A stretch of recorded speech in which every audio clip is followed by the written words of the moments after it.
this is Christopher Bilodeau, and this morning I'm going to walk you through a tutorial on how I process my portraits.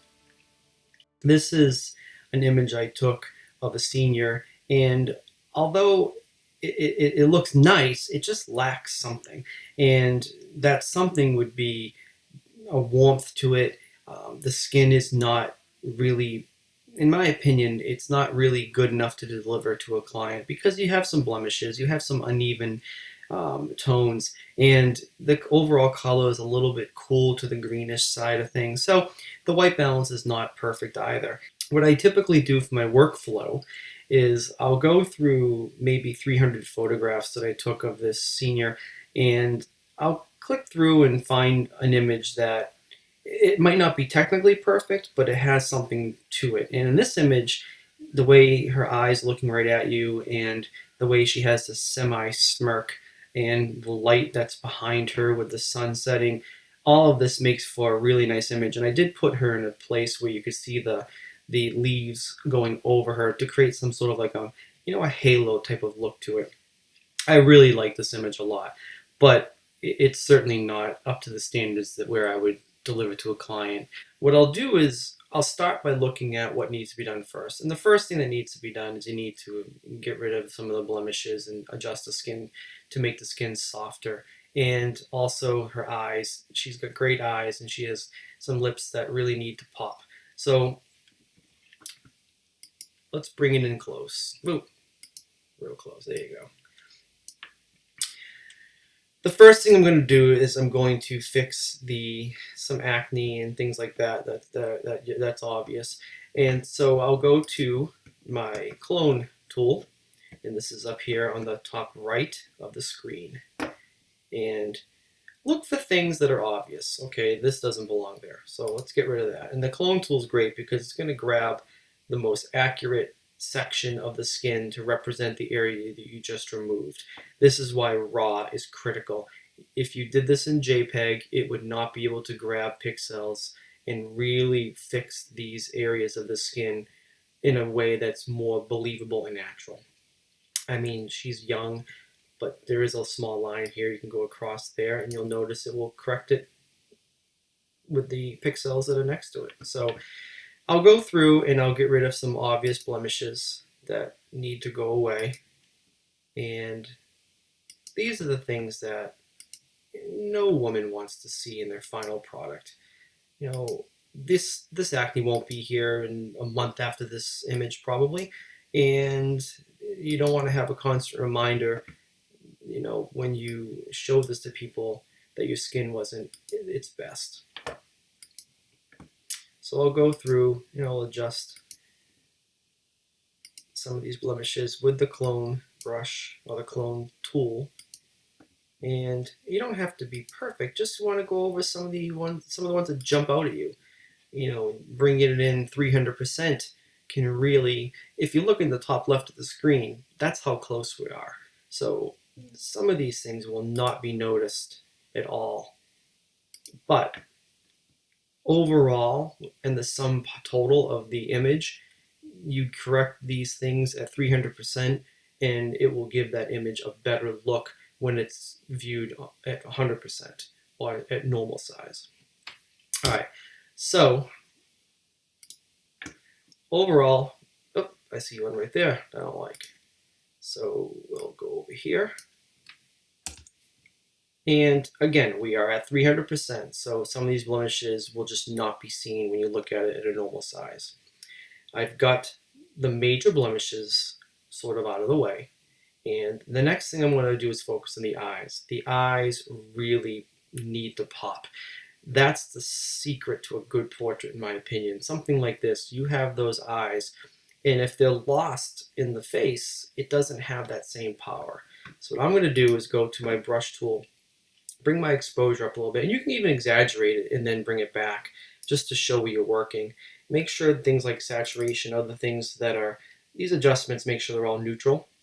But I would start by just making a swipe across the eye to bring it up a little bit. And you'll see the white pop a little bit. Now, you don't want to make devil eyes. You just want to make it subtle but noticeable. And you want to go over here. And back off a little bit and see. Okay, that's how it was originally. Let's go up a little bit more and bring it something to that effect, like that. Enough where it's popping just a little bit, and you can tell that it's done, but it's not overdone. Maybe bring a little clarity up to kind of give it a little bit more of a sharp look to it, and then boom, pop it up a little bit more. And then over the lips, same thing. You can do a little bit right there. Okay, so at 300%, maybe it's a little bit overdone, but oops, let's do that again. Hit the wrong button. There you go. All right, so let's bring it back to the normal size.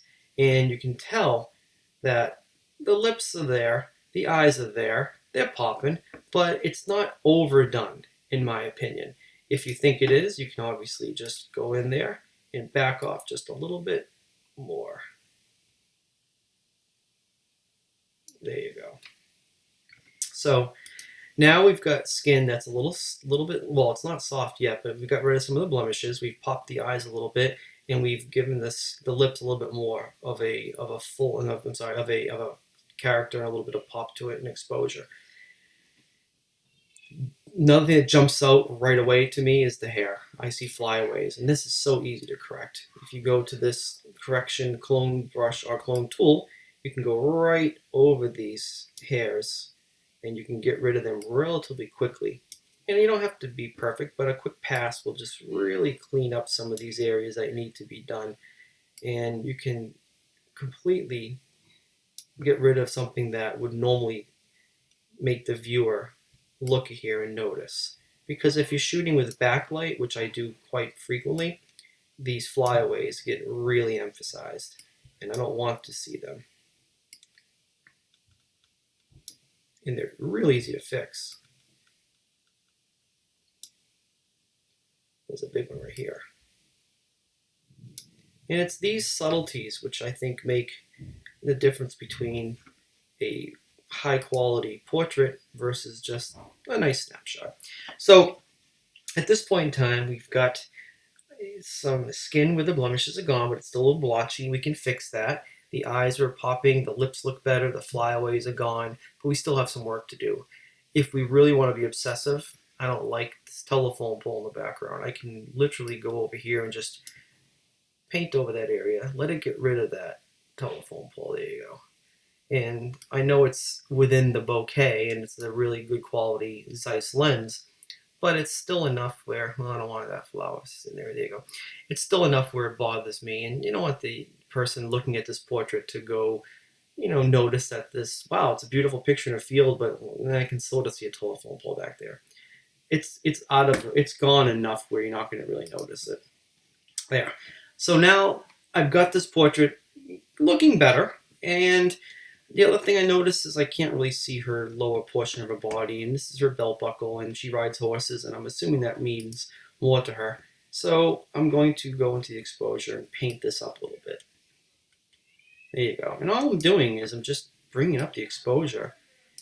And this brings up the whole issue as to a good quality camera. What makes a good quality camera?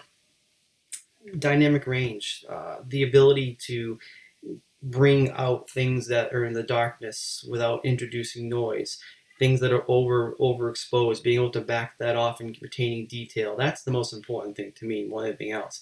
I don't care. I could shoot with a kit lens or any of that kind of stuff. It doesn't matter to me, because what matters to me is a good quality sensor. And this is something where, shooting on like a Sony A7R2 or A7R3 with a good quality Zeiss lens, you've got 42 megapixels and you've got a good quality lens, and you can do so much correction with that afterwards. All right, so let's get back to the portrait. Here we go. I'm liking this a lot more now, but it's not done. So now what I'm going to do is I'm going to take this image and I'm going to edit it in Photoshop. And what we'll do is it will bring this image into Photoshop. And at that point, what we can do is we can start working on the skin. All right, so let's zoom in a little bit here. Okay, Here we are with the image that we just worked on, and now we're in Photoshop. And what I'm going to do is I'm going to use an action that I created, and it's a softening of the skin, but it retains texture, and that's the key. The key element to any good skin is that so many photographers and so many senior portrait photographers in my area, I see that they probably just take the clarity brush in Lightroom and they just paint over the skin and lower the clarity. And what's that do? It crushes not only the blemishes, but it crushes texture. It crushes pores. It crushes a lot of things, and it turns the skin into wax. And it's not real. It looks almost like an Instagram sort of, filter.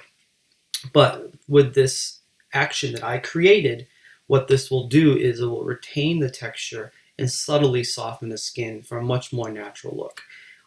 For those of you that are not familiar with actions, we can certainly, or I can point you to a tutorial on that as well. But for those that do understand actions, what we can do is we can select it and hit the play button, and it's going to bring you through all the steps that I created and create a mask, which I'm going to paint over to soften skin but retain texture. So let's do that. I'm going to bring the brush size down a little bit, and we'll start painting over the skin. And you may not see much being done right this second, and that's okay, because that's what we want. If you look at this little dark area, you go over it, you can see it's still there, but not as prominent. This little dark area right here, you go over it, and it's still there, but not as prominent. And it's still keeping her cheekbones. It's not blowing them away.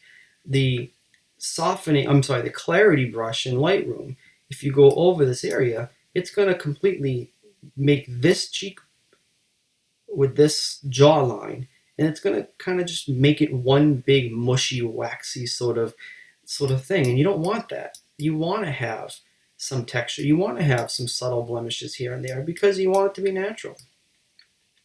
You don't want to overdo it. Now, you may not notice a ton being done initially, but if I take this area, this layer, and I get rid of it by, unchecking the eyes so you can see what it's before and after, there you go. So you see how the skin is sort of, right there, it's sort of a little uneven and a little bit blotchy here and there. And this makes it almost even, but not too, you don't lose too much. In my opinion, that's a little too much. So what I'll do is I'll just back off on the opacity of this layer. Bring it down to maybe 55%. Let's see what that does. So before, after, subtle. Before, after, subtle, but still obviously soft. And what we'll do next is, actually I'll bring it up just a little smidge there. And then take this and brush over the arms as well. So you can get rid of some of these, some of the harshness of the skin to make it a little more feminine. But still keep everything there. You can even go over the fingers a little bit in this area right there and sort of just clean it up a little bit. So it's still soft, but texture is there. There you go. All right, so now we've got the skin that's got texture, but it's a little bit softer. And if you really go far in, you can still see that there are subtleties that are still there. The pores, everything's still there. You still have the texture, but you don't have, there you go, see? Good, all right. So we're gonna save this, and then we're gonna bring this back into Lightroom to kind of finalize the image. So here we are back in Lightroom, and this is looking a lot better in my opinion. We've got skin that is definitely softer, but texture is still there. We have some brightness down here where you can see the rest of her body, and we have a nice sort of rim light behind, but the flyaways of her hair are not as obvious. So at this point I'll sort of stop and look and see what else needs to be done. Well, I still think you could bring up some of the the shadows here around her face, and even maybe make her face a little bit brighter. That's very simple to do. All we have to do is go into our exposure brush here and literally just paint up the exposure a bit, and that makes a big difference. If we wanted to bring a little bit of exposure up around her to create more of an angelic look to it, that would actually be very nice. All right, I'm going to bring up a little bit of the exposure of her hair right there. Just a little bit, not overdone. Just make it look natural, because you're really just amplifying what's already there.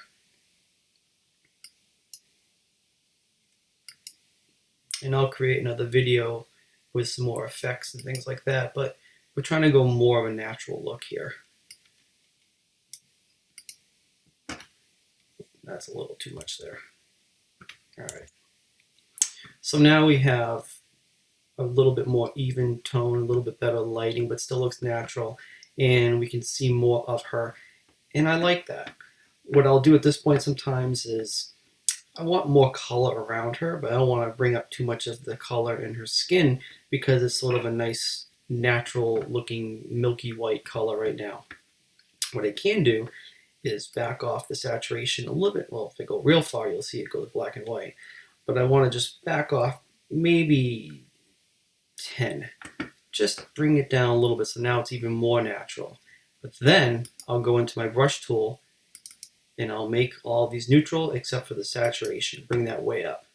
And then what I'll do is paint back some of that color around her. There you go. So some of the greens and oranges will pop out again. And then maybe over the pants a little bit. And bring these colors back.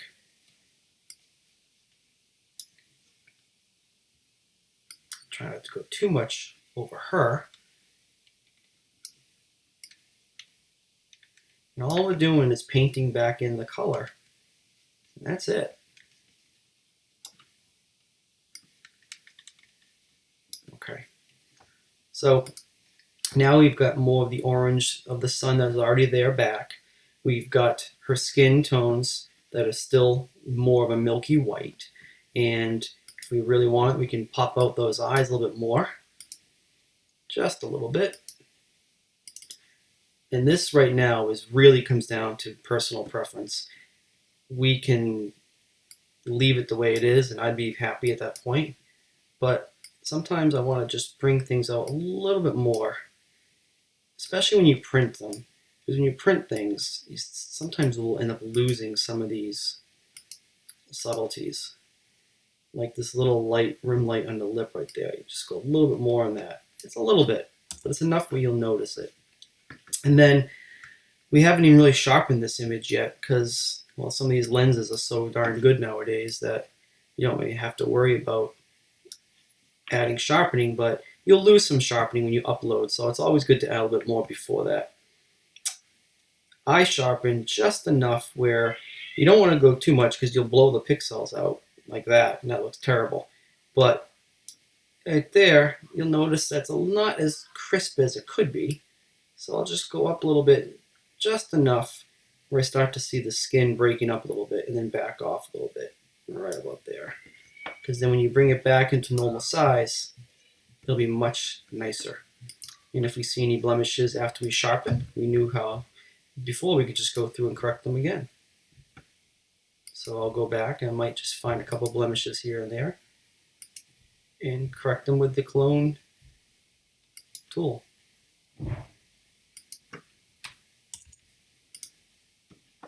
There. So now we have a much more even toned skin, not blotchy. The eyes pop, the lips pop, the colors around look really great. And we could leave it at this right now and just let it be.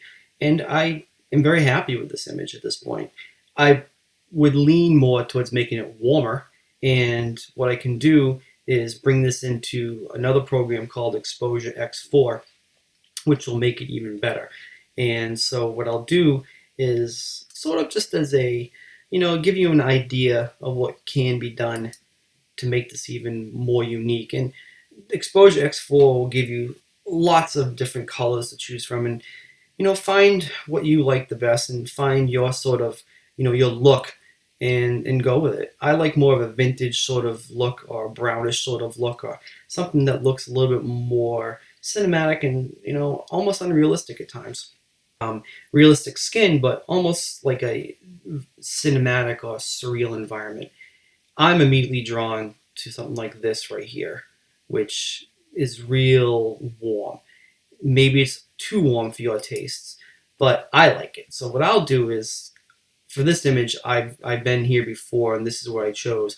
I'll go in here and I'll bring everything warm, and then I'll back off just a little bit on the overall intensity. We can go down to nothing, and obviously it'll look back to normal, or we can bring it up maybe, let's say 50%, and off close enough, and see where we're at. Well, let's see. I like that. It's not overdone, and it brings a little bit of warmth to it. Maybe we want to go up a little bit more, maybe 60%. And that could be too much, or it could be perfect. I like that. To me, it brings a little bit of brown into everything. It makes it a little bit more warm and inviting. Obviously, some of that went into her skin, and we can layer mask that out, or we can just simply desaturate that a little bit in Lightroom and bring up the exposure a little bit, which is what I will do. So we'll save that, and then we'll bring this back into Lightroom. So we lost a little bit of the exposure in her face by doing that, but we can easily bring that back by simply leaving everything else alone, taking the exposure brush, going over and just tap, bring it back a little bit, and brush over her arms a little bit, maybe a little tap up there, bring back some of the exposure in her lower torso so it looks more natural. Bring back some of this exposure in her hair, not too much, maybe a little tap right there. And then because we add a little bit of brown there, we can take a little of saturation out of this. You don't want to go too much. It's maybe a little bit, but I like some of the brown inside of her skin. Gives it more of a warm look. And I like that. That's looking pretty good to me. If we wanted to bring the exposure up a little bit, because sometimes when you print something, the printing process will make things even darker unless you really use a high quality lab. So before I deliver it to a client, I might just take this image overall and just bring the exposure up a little bit, just like that. And then that will give you a little bit of wiggle room when it comes to the printing process, in case some of the exposure comes down on her face or the rest of the image. This is great to me. I like this. It's personal preference. Some people might like it a little bit less brown. Some people might like it, a little bit less in some areas or more in some areas. But to me, I like this, and this is what I would probably deliver to the client. So I hope you like this tutorial, and if you have any questions, please put them in the comments. I would love for you to please like this, subscribe to my channel. I'd really appreciate it. And I'll make some more. If you have any questions, let me know, and I hope that you enjoyed this, and I hope it helped you, and have a great rest of the weekend.